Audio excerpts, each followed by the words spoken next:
Assalamualaikum warahmatullahi wabarakatuh. Perkenalkan, nama saya Artiko dan saya Muhammad Irfan.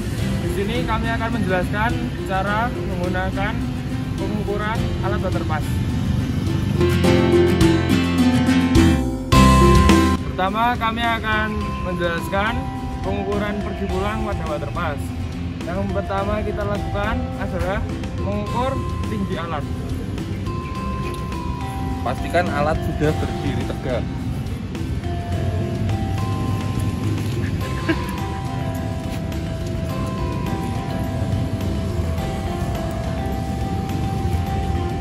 Tinggi alat diukur dari dasar permukaan sampai menuju lensa okuler.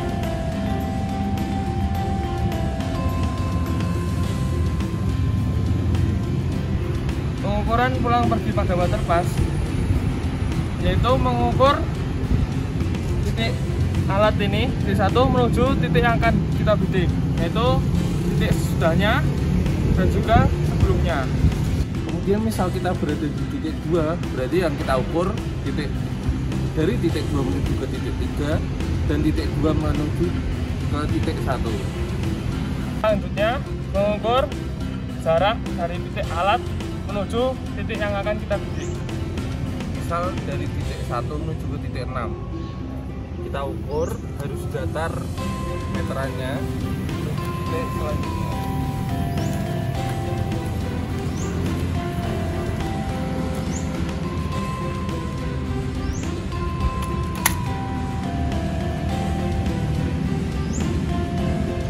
Langkah selanjutnya mengukur elevasi titik yang akan kita bidik dengan memakai rambu ukur ini.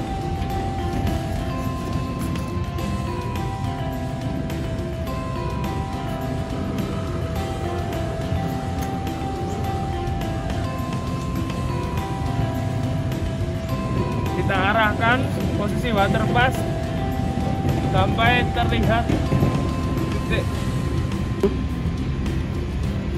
Di dalam lensa waterpass ini terdapat 3 garis yang merupakan batas atas, batas tengah, batas bawah. Ketika kita melihat garis yang ada di waterpass ini, kita bisa menentukan dan juga mencatat nilai yang ada pada rambu ukur. Langkah selanjutnya kita membidik titik selanjutnya yang ada pada pengukuran dengan cara kita memutar waterpass-nya terlebih dahulu.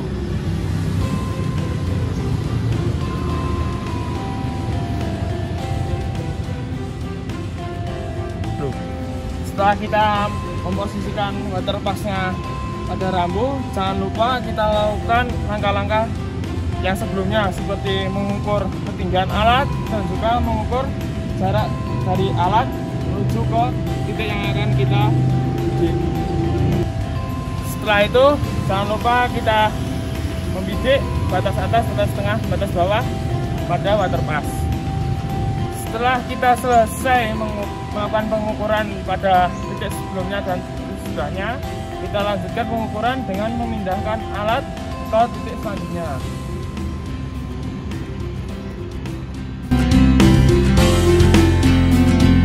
Selanjutnya, kami akan menjelaskan tentang pengukuran memanjang pada waterpass.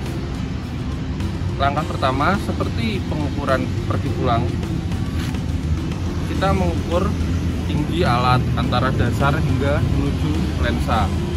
Kemudian yang kedua, kita membagi titik alat dengan titik bidik menjadi beberapa segmen. Kali ini kami membagi alat antara alat dengan titik bidik menjadi 3 segmen. Setelah kita membagi menjadi 3 segmen, kita mendapatkan panjang antara titik A dan titik alat itu sebesar 6,48 atau titik antara titik alat dan titik bidik dibagi menjadi 3 dan mendapat angka sebesar 6,48. Langkah selanjutnya kita tinggal membidik alat dan rambu ukur sehingga mendapatkan elevasi dari titik A tadi. Selanjutnya kita membidik water pass menuju ke titik A.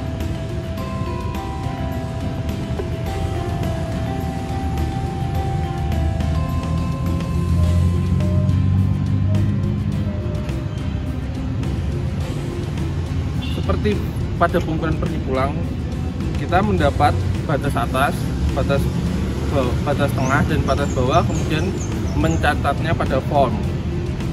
Kemudian langkah selanjutnya pengukuran dilakukan pada titik B, dan jangan lupa mengukur jarak antara titik bidik dan titik B.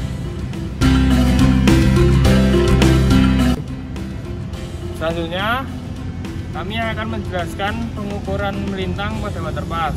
Yang pertama harus kita lakukan yaitu memposisikan sudut pada water pass ini tepat 0 derajat ke arah tempat kita membidik.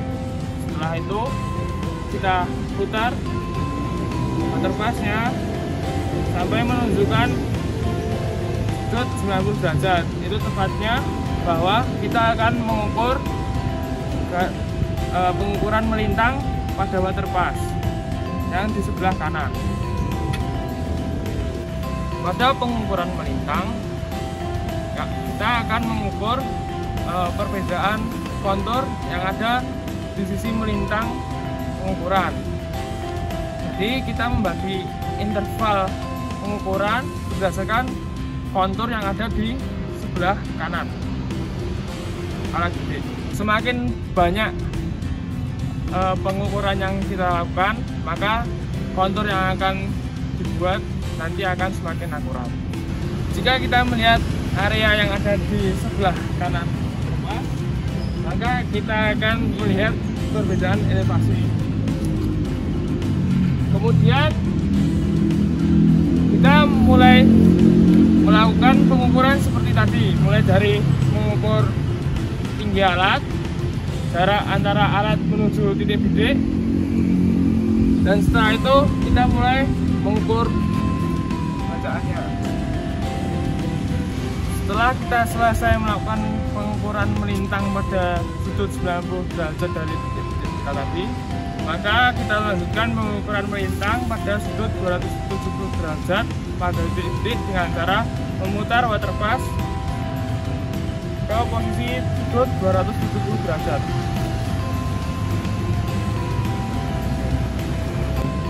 Setelah itu kita sama seperti langkah yang sebelumnya, kita mengukur tinggi alat dan juga jarak antara alat menuju ke titik yang akan kita bidik. Selanjutnya kita mulai membidik batas atas, tengah, dan juga bawah pada rambu ukur. Setelah kita selesai membidik, jangan lupa kita catat hasilnya pada formulir yang sudah disediakan. Kali ini saya akan menjelaskan formulir pengisian dari pengambilan data pergi pulang water pass. Yang pertama, untuk data umum kita jangan lupa untuk menginput hari dan tanggal pengambilan data.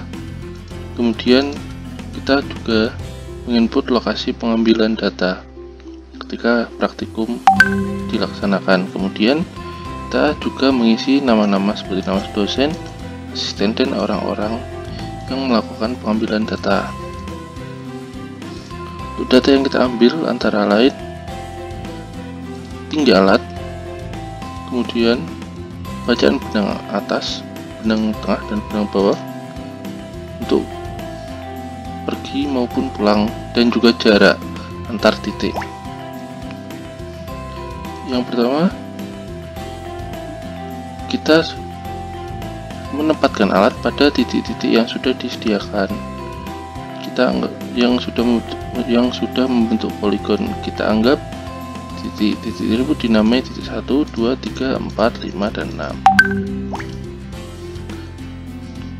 Usahakan penamaan titik itu sama dengan pengambilan data theodolit agar memudahkan pemrosesan di Excel nanti. Kemudian ketika kita sudah menempatkan alat di titik 1 misalnya, kita jangan lupa mengukur tinggi alat. Kemudian kita mulai membidik titik 1 ke titik 2, dan membaca serta mencatat benang atas, benang tengah, dan benang bawah untuk perjalanan pergi maupun pulang. Hal tersebut juga dilakukan ketika kita memilih titik 6 untuk pergi maupun pulang, dan juga jangan lupa mencatat jarak antara titik 1 tadi ke titik 2 dan titik 6. Lalu itu kita memindahkan alat ke titik 2, 3, 4, 5, dan 6 dan melakukan hal yang sama seperti tadi. Begini merupakan contoh formulir pengisian data di lapangan. Untuk pengisian profil memanjang pelintang akan dilanjutkan setelah ini. Kemudian kita melakukan pengisian data pada profil memanjang waterpass. Untuk profil memanjang kita hanya menempatkan alat pada titik yang paling panjang. Misalkan saja kali ini kita mengambil antara titik 2 dan titik 3. Lalu kita menempatkan alat pada titik 2 dan juga mengukur ketinggian alat tersebut. Lalu kita membagi titik 2 dan titik 3 yang mempunyai panjang 52,98 meter menjadi beberapa segmen. Lalu kita mendapat beberapa titik bayangan atau bisa disebut titik, misal 2A, 2B, 2C.